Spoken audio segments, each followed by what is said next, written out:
What's up, YouTube? I hope you're good. You look good. We are going to be discussing this interview between Toriyama's interviewers.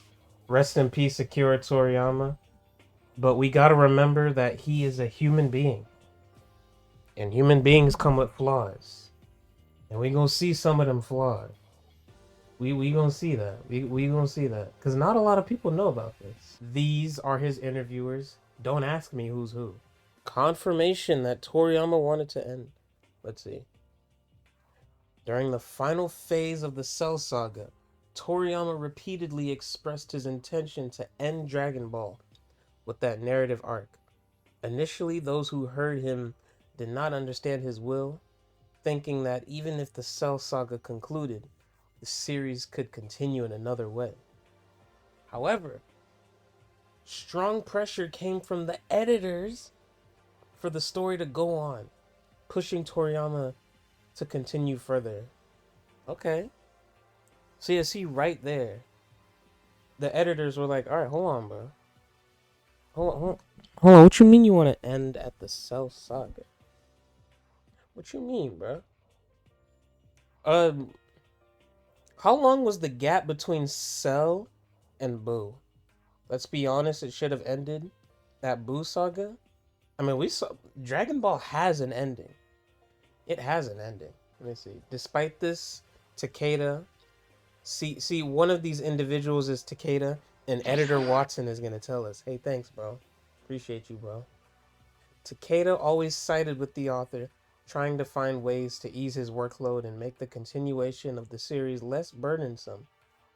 In the end, both Toriyama and Takeda insisted that the story should definitively conclude with the end of the Majin Buu saga out of respect for Toriyama and his desire. Alright. Yeah, Takeda wanted to respect Toriyama, but the other two were like, nah, bro. Money to be made. So yeah, definitely shout out to them for for keeping him going. I mean, he had a lot of health issues as we saw, but still. Toriyama kept insisting that the series should have ended earlier. However, despite this, Toriyama seemed to be having a lot of fun working on it. Yeah, they gave him full reins with the Majin Buu one. This was particularly evident in the absurd gags reminiscent of early Toriyama. Yeah, the kamikaze attack, which left the editor both astonished and perplexed. But it was clear that the sensei was enjoying this final part precisely because he knew the story was coming to an end. That shit is funny though. They let Toriyama end it on his terms. That is cool. That's great. That is great. If a character wasn't cool enough, if a character wasn't cool, it wasn't good enough. That's a fact. That's a fact. Bro, who likes what's his name? Nigga with the nipples. Who likes that? Who likes Jacko? At that point, the discussion shifted to Frieza, revealing that he was actually a forced character, one that Toriyama hadn't particularly wanted to create, but was made to include. Uh-oh. However, when a story undergoes sudden changes, such as when Toriyama himself requested to move on to a new opponent because he no longer wanted to draw Frieza, it can complicate the plot structure and led to somewhat chaotic situations. See that? Look at that. The nigga didn't even want to draw Frieza. It wasn't complete rejection, but rather a critique of the character's designs. Initially, Cell had an appearance. Oh, here we go. And Kondo expressed some doubts. He didn't seem like a particularly cool opponent. However, when a character took on a more humanoid form, the judgment changed. The lips. This design felt more fitting, more charismatic, more better suited for an exciting battle. See, this is why we have the editors, bro. Like, imagine the timeline where first form Cell That was our villain. That was our guy. Imagine that being our guy, bro. Although I don't know, I feel like he was always meant to change because of the, I don't know, like, what else are you gonna do with that tail? Like, I mean, I guess it never really made sense, right? Why the tail could just expand and eat niggas when it has a spiked design. I like first form, yeah, but imagine if Goku and friends had to fight that the whole time. They're just fighting a big ass bug when we have Android 16, 17, 18. Look at them. Where's that? I want that. I want that. The fact that Toriyama was able to come up on this shit on the spot, you wouldn't be able to tell unless being told is actually quite impressive. Second form was, but yeah, no, I did not like, bro.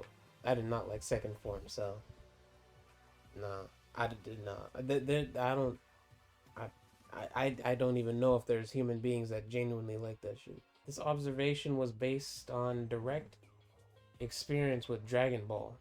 For example, during the Great Ape, it was initially believed that a battle featuring a giant monkey would excite readers. When in reality, popularity polls plummeted. The conclusion, as Kondo emphasized, was clear. The audience found fights between humanoid opponents of similar size more compelling because they created greater tension and engagement. Yo, whichever one of these human beings is Kondo, shout out to that nigga. That nigga Kondo knows what he's talking about. Hold on. That's what I'm saying. Because, luckily Dragon Ball characters can fly. So they can just, like, move around the hand. AOT is the only manga, or is the only series that makes fighting giants cool and amazing and engaging and hype as f. Good guys are good, bad guys are bad. Toriyama was never inclined to create intricate plots with double crosses and elaborate twists. He would drop hints without developing complex backstories. I mean, that is true, though, for Dragon Ball. Dragon Ball was never all too... Like, what am I trying to say? Like, there's not a lot... Who's the most complex character in Dragon Ball? Like, what? Vegeta? Trunks, maybe? Who's the most complex character in Dragon Ball? Yeah, I guess Vegeta, right? Because he was ruthless. Then he worked with, he had like a same, like the enemy of my enemy is my friend. He had that going. And then he had a whole turnaround, married Bulma, all that shit. So yeah, there is more than meets the eye with Vegeta. He did sort of create intricate plot with Zamasu, but it was completely known that Zamasu was a tweaker. Yeah. Wait, I don't even think, did Toriyama write Zamasu? I don't even think he did. I don't even think he did. Did he even design? Because Toriyama, he was very hands off with Dragon Ball Super. I don't even think Toriyama wrote or designed Zamasu. I don't even know. Shout out to whoever did. He did the plot outline for Super. Oh, he did design Zamasu. Alright. His storytelling style was simple and direct, aimed at a young audience without excessive flashbacks or long-term mysteries to unravel.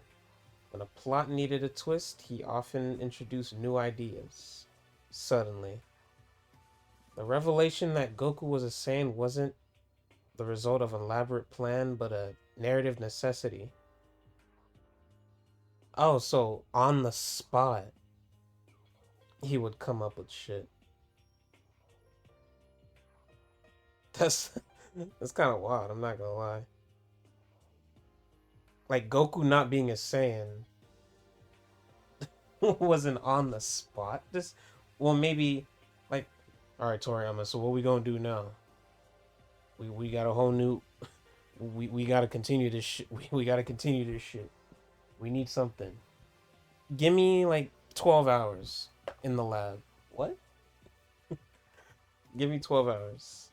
Toriyama, we don't have anything to go off of. He's a monkey. What do you mean by that?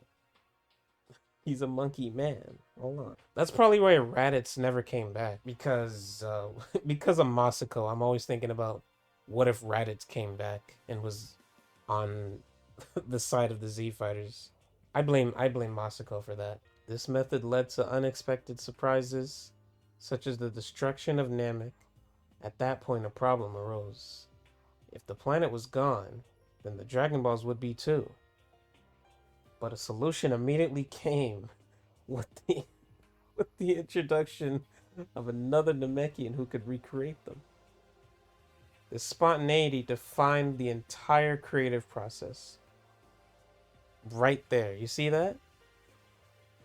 So a lot of shit that happens in Dragon Ball, like, never really gets planned out like that.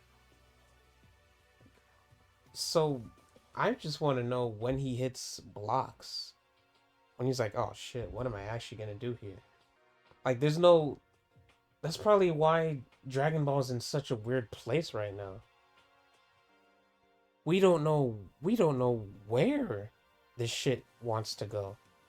We know where it wants to end, but we don't know where it wants to go. Mori getting the role of Elder.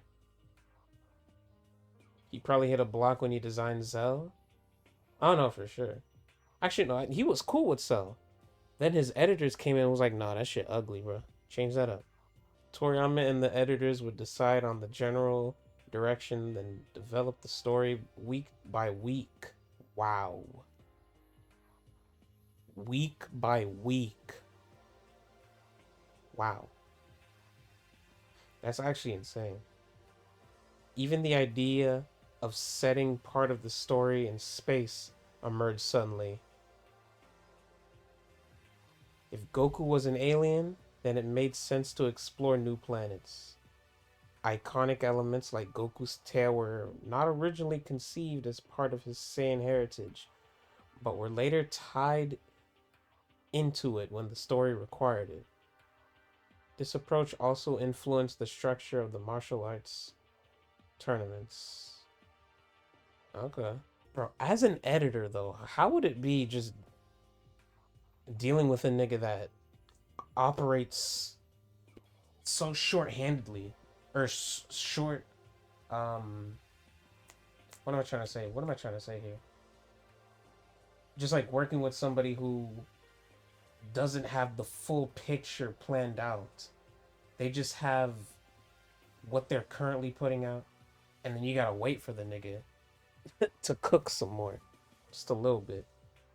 I mean, I'm sure as an editor, you know, you're used to how other mangakas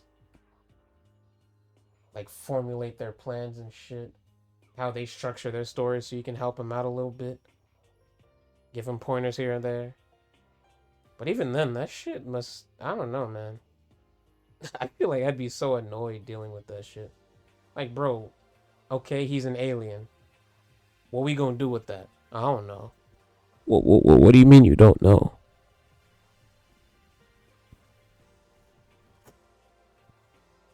What do you mean? The decisive duel could happen in the first round. This often left the editors confused. What happens after that? But Toriyama, true to his philosophy, would simply respond. If I put the most epic fight first, then I'll just come up with something else. His priority was to surprise the reader, create something unexpected, and not worry too much about the long-term consequences, brother. What? Tien versus Jackie Chun and Goku versus Cell was the first match. See, you can see examples of this shit. Exactly. You can see examples. He always, yeah. When you list it off, he really does put the most hype moments at the the shit that you know everybody's gonna want to see. This ability to subvert expectations and improvise solutions made his storytelling fresh and unpredictable. His goal wasn't to build a perfectly structured plot, but to surprise and entertain, always leaving readers eager to see what will happen next. The way that they're phrasing it is actually insane. You can tell that this is passive aggression. This is if this is actually how they spoke about Toriyama's approach to the structure, you can tell that they were annoyed by this shit. You can tell. But hey, that's another M's in my bank account, bro. Goku fighting Vegeta at the start? Fuck it, bro. Hey. Tien v Jackie Chun at the start? Wait, no, they weren't there. Were they there during Dragon? I don't know. Goku versus Cell at the start? Fuck it, bro. Fuck it, bro. Go ahead, bro. I'm sure you'll cook. Is that an instant transmission Kamehameha? You kind of cooking over there. I see what you're doing. As often as it happened, if something came too complicated or overstimulating, he would drop it without much hesitation. The school setting required many crowd scenes filled with background characters, something Toriyama found tedious and time-consuming to draw. So to make the work simpler and more enjoyable, he quickly cut that storyline and moved to something more dynamic and absurd. This tendency towards improvisational storytelling is also evident. Yeah, improvisational storytelling. Just like telling the story, like, yeah, on the fly like that, is evident in the introduction of Trunks. I want you to know this right here is why I wanted to read this. What we're about to read right now. Okay, Bulma marries Vegeta. What? All right, here we go. When Trunks first appeared, because remember, Toriyama, what we're seeing, it's on the fly with a lot of the decisions throughout the story. Week to week basis, there's not long term plans and shit like that. So just remember that. When Trunks first appeared, effortlessly wiping out Frieza, no one, not even Toriyama, had decided exactly who he was. There was no long-term plan for him to be the son of Vegeta and Bulma. It was only later that Toriyama made this connection and declared, okay, Bulma marries Vegeta for the editors. This was a complete shock. Bro, nah, I saw this. Bro, imagine, right? Imagine you're Toriyama's editor, you chilling. You just like, okay, going over the paperwork. So what y'all think Toriyama gonna write for the story today? I don't know, bro. He probably gonna kill Goku again. Yeah, I don't know, man. What he gonna do? We got this purple-haired strong nigga. He is saying, alright, what he gonna do with him? Toriyama walks in. Bulma marries Vegeta, and that purple-haired nigga's their child. Goodbye. Hey, what? Hey! So the revelation that they would have a child left them stunned. Some suggested that the relationship should be explained in more detail, but Toriyama, look at this, in his usual spontaneous style, brushed it off with a casual more or less. If this is true, that this is how they worded this when they revealed this information, then like I said, bro, these niggas were annoyed by his work ethic. And like I said, I would be too. But hey, that's another M in my bank account. This was his philosophy. Don't overplan, introduce the ideas suddenly, and if something became inconvenient or boring, change it on the spot. They're really letting this nigga have it. His goal was always to surprise the reader while also making his own work as simple as possible. Yo, this is crazy. Toriyama wasn't the type to do multiple drafts or engage in lengthy discussions over revisions. Unlike other authors, you see, they're talking about their experience with other authors and mangakas, hence why they were appointed to be his editors to begin with. I don't know how many stories you have to have under your belt to be an editor of someone of that stature, but you gotta know what's going on. Oh my goodness, my goat procrastinates and makes it up as he went along. Oh no.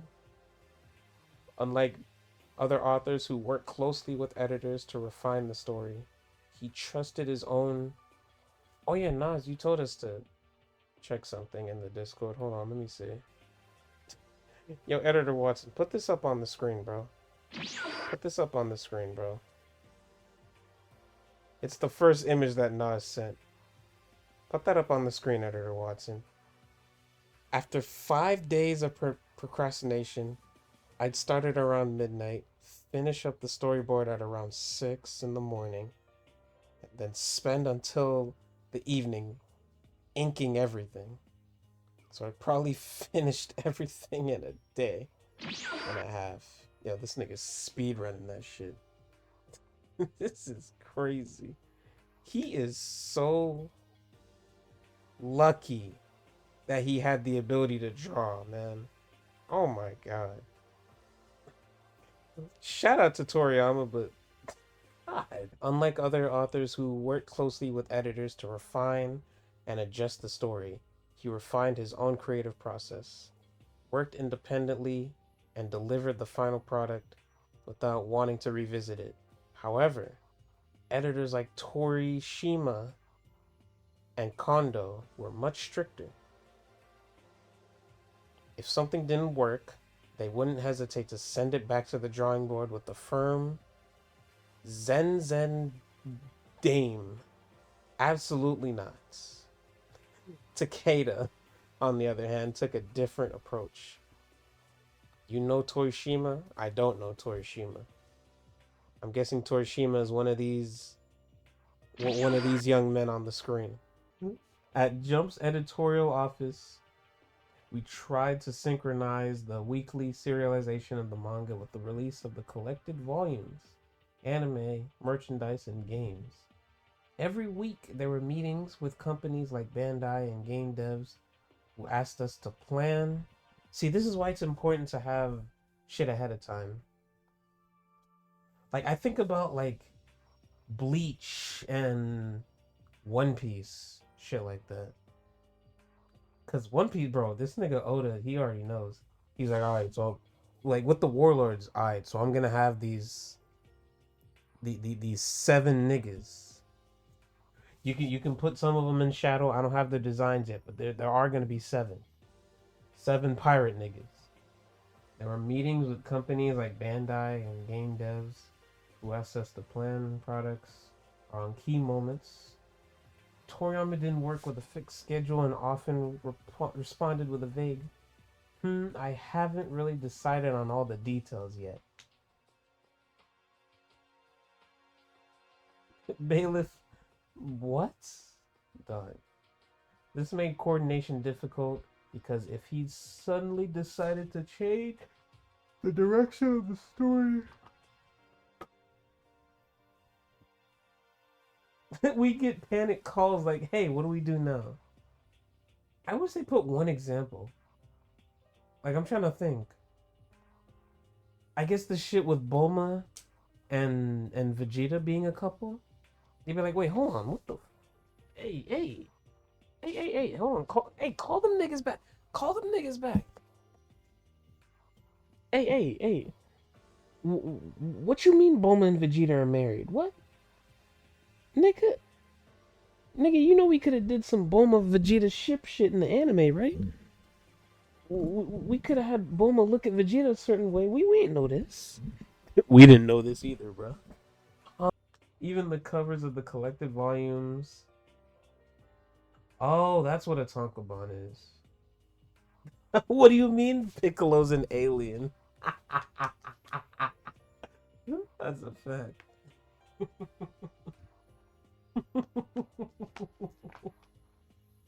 What do you mean there's another set of Dragon Balls? What? What you mean by that? What do you mean those aren't the edges? What do you mean Cell is changing forms? What do you mean? What do you mean?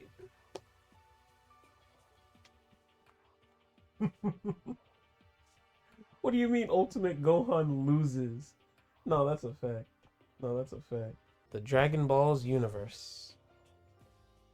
For example, if a certain character was chosen for the cover, Bandai might plan to release a figure based on them, but if Toriyama changes mind about the character, exactly.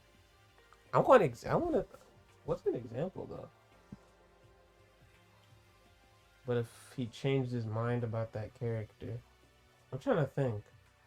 Like, say they put Boo on the cover, or like Super Boo on the cover, and then he just absorbed Ultimate Gohan. What do you mean he absorbed Ultimate Gohan? What do you mean by this? What? Why did he do that? What? What do you mean? Why did he do that? Why did he do that? What do you mean? He absorbed Gohan and Frieza's forms! Ah, my God. Frieza's forms, bro. Frieza... That puts another perspective on Frieza's forms. Those were all just probably Toriyama trying to decide truly what he wants that character to be. There's no way he had football head. There's no way he had football. There's no way he had the damn football with the damn. There's no way that was in the lab, bro. There's no way, bro. Coordinating the weekly serialization, anime, tankobon, merchandise was almost an impossible task. Dragon Ball was so popular that requests for collabs and products kept piling up. Sometimes the editors wondered if they were still working as editors or become video game planners instead. That's actually insane. They probably work so closely with these niggas. They were like, oh man, we might as well just make your game for you, my nigga. Shit. Oh, this is it? Is this it? Oh, this is it. Okay, this is the last one. This same approach was reflected in the desire to engage fans, not just in reading manga, but also in playing with the characters. The editorial team spent many meetings figuring out what kids enjoyed outside of manga. And from these discussions, ideas like collectible cards and video games were made. The goal was to turn the Jump experience into something more interactive and enjoyable, expanding the world of the characters beyond the pages of the magazine. Oh, here are their names. Okay. So we have Kazuhiko Torishima, Yu Kondo, and Fuyuto Takeda. Then who was Karata or whatever that? What was that nigga's name? What was that nigga? Yeah, Katsura. This is probably just someone else in the industry who they respected then. That's probably somebody else in the industry. Alright. Well, okay. I mean, number one, shout out Kondo. That's number one. Shout out Kondo. Number two, shout out Enomis or Venix for the translations. Go ahead and read what this person has to say. And there is another one. There is a part 2 to this interview, so I'll be sure to read that. We sure gonna peep that. But this wasn't. I just wanted to go through this with y'all just to see the type of person that Toriyama was. Seeing that, you know, he's on the spot when it comes to a lot of the decisions that that fans, or a lot of the decisions, a lot of the story beats. Like, if you've ever thought while watching Dragon Ball, you're like, why did that happen? Or like, that's kind of quick. Or like, damn, this shit, that was that immediate. Like, we went from this and now we're doing this. Or like, we were going along with this, but now we changed this. Like, what's going on here? Now we see why. Like, Nas had so many examples in the chat. Remember that shit?